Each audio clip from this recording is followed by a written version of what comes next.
Hello guys, welcome back to our channel Vidyanjay and my name is Kunal Jain and I am from Tipaladi, Vadodara. मैं आपको इस channel पे maths पढ़ाऊंगा और आज मैं आपके लिए सीक्वेंस एंड सीरीज से कुछ क्वेश्चंस लेके आया हूँ। शुरू करते हैं। सबसे जो पहला क्वेश्चन बनता है वो ये बनता है कि ये इंपॉर्टेंट भी है क्योंकि ये 2010 के बाद की बात करें तो ये कम से कम 5 से 6 बार की क्वेश्चन आ चुका है। कॉन्सेप्ट यही है पर क्वेश्चन के में वैल्यूज चेंज हुए हैं बस। शुरू करते हैं। आपको पहली एपी एक एपी गिवन है, फर्स्ट एपी जो कि गिवन है 15, 19, 23 and up to go on up to 415। ठीक है। और एक AP2 गिवन है जो कि है 14, 19 go on up to 464। Clear. हमें इस क्वेश्चन के अंदर इन दोनों एपी से जो कॉमन टर्म की जो एपी बनेगी ना, मतलब कि यदि AP1 है उसके अंदर कुछ टर्म्स है, AP2 है उसके अंदर जो टर्म्स है, इन दोनों एपी के अंदर कुछ कॉमन टर्म्स होगी। जैसे ये 19 है, ये इस एपी के अंदर भी आ रहा है और इस एपी के अंदर भी आ रहा है, तो ऐसे ऐसे कुछ टर्म्स होंगे, उनसे एक एपी बनेगी। तो हमें वो एपी फाइंड करनी है। उसमें कॉमन डिफरेंस क्या होगा, उस एपी का लास्ट टर्म क्या होगा, उस एपी में कितने टर्म्स होंगे और उस एपी की सम ऑफ पूरी जो जितने भी टर्म्स हैं उनका सम बताना है।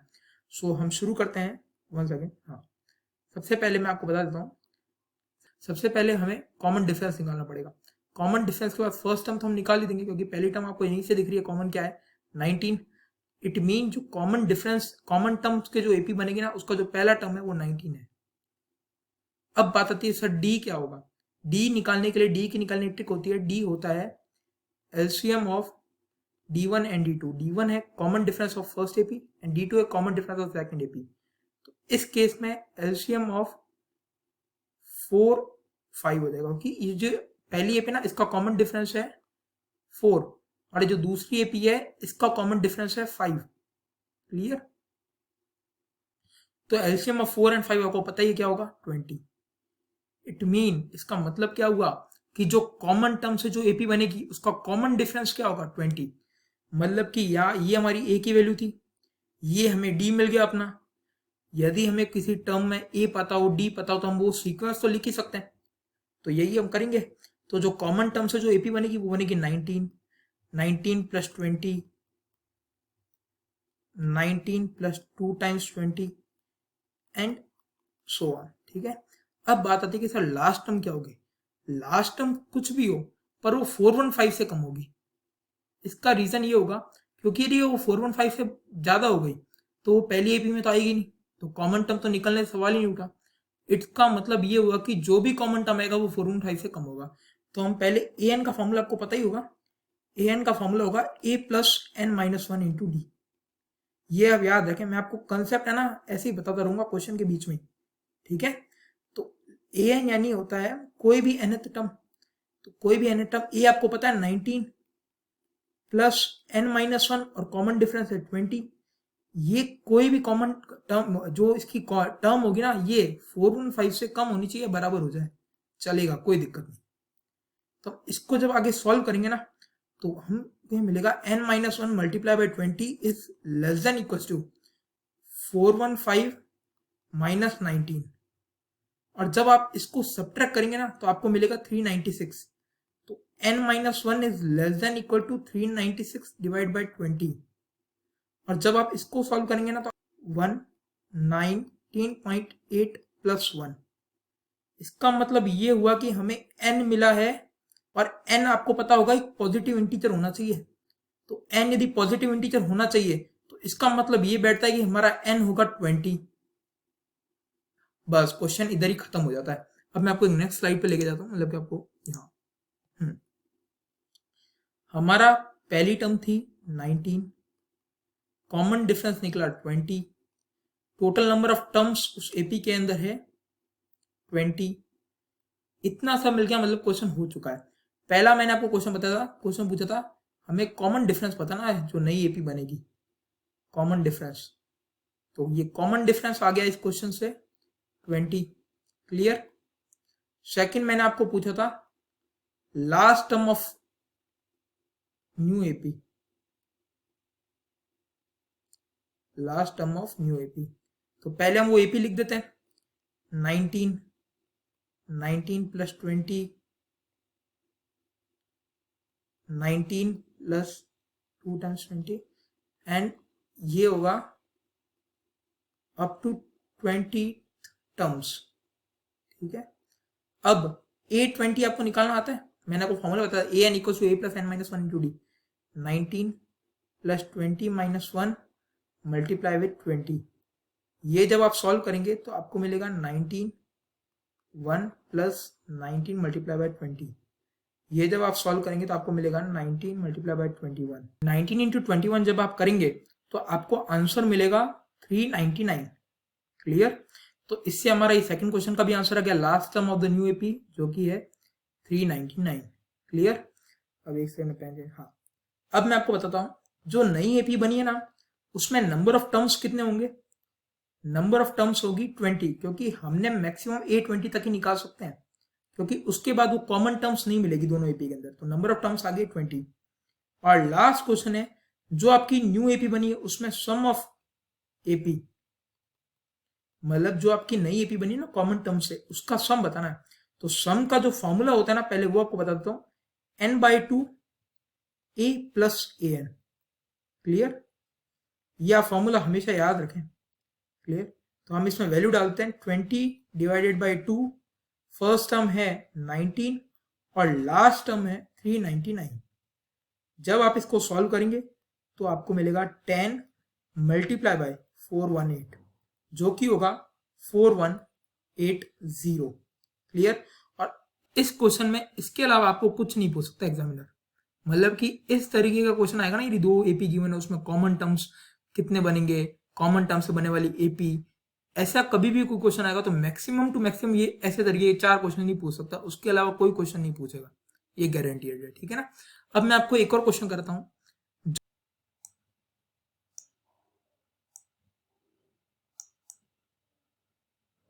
अब मैं आपके लिए सेकंड क्वेश्चन लेके आया हूं। सेकंड क्वेश्चन में बेसिकली ये बोला है कि कोसेंट्रिक सर्कल्स है जिनकी रेडियस 1 से लेके 100 तक है। कोसेंट्रिक सर्कल्स का पहले मतलब बता देता हूं। कोसेंट्रिक सर्कल्स का मतलब ये होता है, सर्कल्स बहुत सारे बनेंगे पर उनका सेंटर सेम होगा, रेडियस अलग अलग होंगे, क्योंकि सेंटर यदि सेम है रेडियस सेम है तो एक ही सर्कल बनेगा। सेंटर सेम है पर रेडियस अलग अलग है, रेडियस वेरी कर रही है। तो इसके अंदर क्या, सेंटर तो सेम है बस रेडियस अपन को गिवन है, पहले सर्कल की रेडियस 1 है, दूसरे सर्कल की रेडियस 2 है, ऐसे हमने 100 सर्कल बनाए और रेडियस हाईएस्ट वाला है ना, तो 100 सर्कल, उसकी रेडियस 100 सेंटीमीटर है। क्लियर है।